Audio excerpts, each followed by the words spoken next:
Praise lord. యేసుని స్వరం కార్యక్రమం నాకు ప్రేమతో స్వాగతం. దేవుడు దయచేసిన ఈ రోజును బట్టి దేవుడిని స్తుతిస్తూ ఆయన నామాన్ని గణపరుస్తూ ఉన్నా. బాగున్నారా? ఉదయకాలం పరిశుద్ధ గ్రంథం నుండి యోబు గ్రంథం 16 అధ్యాయము 20 వచనం. నా స్నేహితులు నన్ను ఎగతాళి చేయుచున్నారు, అయితే నేను దేవుని తట్టు దృష్టి ఉంచి కన్నీళ్లు ప్రవాహంగా విడుచుచున్నాను. నా స్నేహితులు నన్ను ఎగతాళి చేయుచున్నారు. ప్రియులరా, గమనించాలి, మన జీవితాల్లో కొన్ని ఓటమి ఎదురైనప్పుడు లేదా ఓడిపోయినప్పుడు చాలాసార్లు మనం చూసి చాలామంది ఎటకారిస్తారు. ఇలా పని అయిపోయింది, ఇంకా ఇలా చాప్టర్ క్లోజ్ అనుకుంటారు. కానీ అది చాలా పొరపాటు. దేవుడు మరలా లేపుతాడు, మరలా దేవుడు సరైన స్థలంలో పెడతాడు. ఆ సంగతి వాళ్ళకి తెలియదు. కంగారు పడిపోయి అయిపోయింది వెళ్ళి పని అంటారు. యోబు గురించి ఆలోచించినప్పుడు స్నేహితులందరూ వచ్చి అంటున్నారు, యోబుకి వచ్చిన కష్టాన్ని చూసి, యోబుకి వచ్చిన బాధను చూశాడనే మాట ఏంటో తెలుసా? ఈయన పని అయిపోయింది, ఇంకా అయిపోయింది, ఇంకేం లేదు అనుకుంటున్నారు. నా స్నేహితులే నన్ను ఎగతాళి చేయుచున్నారు. చూడండి, బయటోళ్ళు కాదండి, సొంతోళ్లే, మన చుట్టూ ఉన్నోళ్లే మన ఎగతాళి చేస్తారు, మన పొగిడినోళ్లే ఎగతాళి చేస్తారు. మనకి ఇబ్బంది వచ్చినప్పుడు అయ్యో అమ్మో అని బాధపడడం తక్కువ, ఎగతాళి చేయడం ఎక్కువ. ఎందుకంటే వాళ్ళు కాచుకొని ఉంటారు రెడీగా. ఎప్పుడు వీళ్ళకి ఇబ్బంది వస్తుంది, ఎప్పుడు వీళ్ళకి అనారోగ్యం వస్తుంది, ఆర్థికంగా వీళ్ళు ఎప్పుడు బాధపడుతుంటారు, ఆ టైంలో మనం ఎగతాళి చేయాలని కనిపెడుతుంటారు. యోబు స్నేహితులే చుట్టూ చేరి ఎగతాళి చేస్తున్నారు యోబు కష్టం వచ్చిందని. ఎంత బాధకరం విషయం అండి. చాలాసార్లు మన జీవితంలో అదే జరుగుతుంది. మనం ఓడిపోయినప్పుడు, లేదా పడిపోయినప్పుడు, కష్టాల్లో ఉన్నప్పుడు, రోగంతో ఉన్నప్పుడు, సమస్యలతో ఉన్నప్పుడు జాలిపడేవారు తక్కువ అండి. ఎగతాళి చేసేవాళ్ళు ఎక్కువ ఉంటారు. ఒకవేళ పైకి మంచి మాటలు మాట్లాడుతున్నట్టు నటించినా అంతరంగంలో వాళ్ళకి ఎగతాళి చేయాలని ఉంటుంది.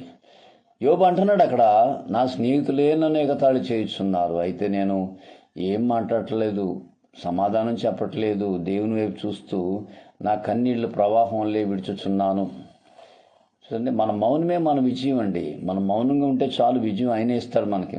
మన కంగారు పడక్కర్లా, మాటకి మాట అనక్కర్లా, ఎగతాళి చేస్తే తిరిగి వాళ్ళని ఎగతాళి చేయక్కర్లా, వాళ్ళు కీడు చేస్తే మనం తిరిగి కీడు చేయక్కర్లా, వాళ్ళు తిట్టారని మనం తిట్టక్కర్లా, వాళ్ళు కోప్పడ్డారని మనం కోప్పడ్డక్కర్లా. మనం మౌనంగా ఉంటే మన పక్షంగా జీవము కలిగిన దేవుడు, ఇస్ అ లివింగ్ గాడ్, జీవం కలిగిన దేవుడు నీ పక్షంగా మరలా నిన్ను లేపుతాడు, గొప్ప అభిషేకంతో నిన్ను నింపుతాడు. అప్పుడు అందరూ ఆశ్చర్యపోతారు. నీ చుట్టూ ఉన్నోళ్ళు నిన్ను మోసం చేశారు, నీ చుట్టూ ఉన్నోళ్ళే నిన్ను ఎగతాళి చేస్తున్నారు, నీ చుట్టూ నువ్వు నమ్మినోళ్లే నీకు ద్రోహం చేశారు. కంగారు పడొద్దు ప్రియ స్నేహితురా, సోదరి, కంగారు పడొద్దు. వాళ్ళు ఎందుకు ఇలా చేశారు, నాకు ఎందుకు ఇలా మోసం చేశారు అనుకోవద్దు.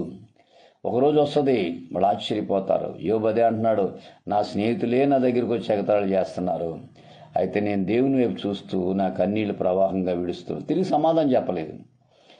గమనించాలి ప్రియుల, తిరిగి సమాధానం చెప్పాలంటే మన మౌనమే మనకు విజయం. గమనించాలి, యేసు ప్రభు లాంటి వాడిని ఎగతాళి చేశారండి. సిలువ మీద దిగిరా అన్నారు, నువ్వు దేవుడువా అన్నాడు, దేవుని కుమారుడువా అన్నారు, రకరకాల మాటలని ఎగతాళి చేసి ఏళన చేసి నవ్వారు పక్కపక్కనే.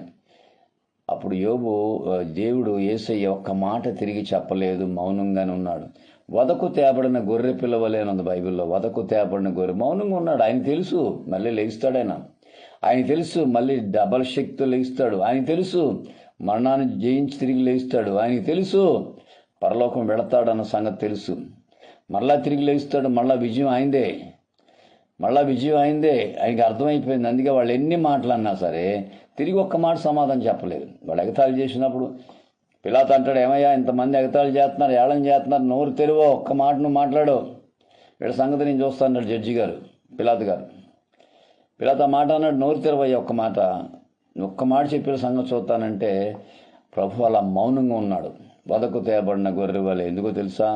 ఆయనకి తెలుసు రాబో దినాల్లో ఏం జరుగుద్దో, ఆయనకి తెలుసు రాబో దినాల్లో మళ్ళా విజయం వస్తుందని, ఆయనకి తెలుసు మళ్ళా రెట్టింపు విజయంతో ముందుకు సాగిపోతాను. యోబుకి తెలుసు, ఆ శ్రమ తట్టుకున్నాడు, ఆ బాధ తట్టుకున్నాడు, రెట్టింపు దీవులతో తిరిగి లేచాడు. ప్రియులారా, గమనించాలి, ఉదయకాలం నీ మౌనమే నీకు విజయం. కంగారు పడద్దు, గొప్ప విజయం ఇచ్చే ప్రభు నీకున్నాడు.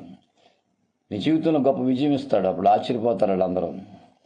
నా స్నేహితులే నన్ను ఎగతాళి చేస్తున్నారు. యోబు అంటాడు, ఎంత భయంకరం అండి.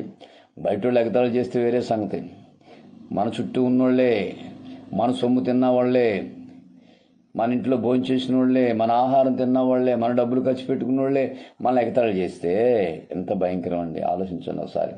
కానీ యోబు చలించలేదు, యోబు ఏమాత్రం భయపడలేదు, యోబు ఏమాత్రం సిగ్గుపడలేదు.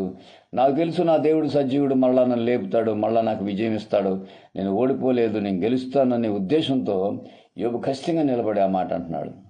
నేను దేవుని వైపు చూస్తున్నాను, ఒకే మాట అంటున్నాడు, నేను దేవుని వైపు చూస్తున్నాను. అంతమంది ఎగతాళి చేసినా నేను తిరిగి ఒక మాట అనలేదు. సాక్షాత్తు దేవుని కుమారుడు యేసుప్రభువే ఒక మాట కూడా అనలేదు కదా, మనమే పాటండి. కాబట్టి ఉదయకాలం యేసు స్వరం ద్వారా దేవుని వాక్యం ఉంటున్న ప్రియ దేవుని బిడ్డ, ధైర్యంగా ఉండు, మౌనంగా ఉండు, ప్రార్థన కనిపెట్టు. ప్రభు ఒక రోజుని లేపుతాడు, విజయం నీదే. అప్పుడు అందరూ ఆశ్చర్యపోతారు, ఏంటి మనం ఇతని గురించి అని ఇలా మాట్లాడాం, ఇతని గురించి అని ఇలాగ అన్నాం అని ఆశ్చర్యపోతారు. కాబట్టి అటువంటి గొప్ప విశ్వాసంతో పరిశుద్ధాత్మ దేవుడు నిన్ను నడిపించును గాక. ఆమేన్. God bless you. మీ సహోదరుడు పాస్టర్ రమేష్ కుమార్ రాజమండ్రి. 9849864904. దేవుడిని సమృద్ధిగా దీవించింది గాక. షేర్ చేయండి. నా పాటలు మాటలు వాక్యం మీకు కావాలంటే యూట్యూబ్లోకి వెళ్ళి జేపీహెచ్ రమేష్ కుమార్ సాంగ్స్ అని కొడితే పాటలు వస్తాయి. జేపీహెచ్ రమేష్ కుమార్ మెసేజ్ అంటే మెసేజ్ వస్తాయి. కాబట్టి చూడండి, షేర్ చేయండి, ఆశీర్వాదం పొందండి. God bless you.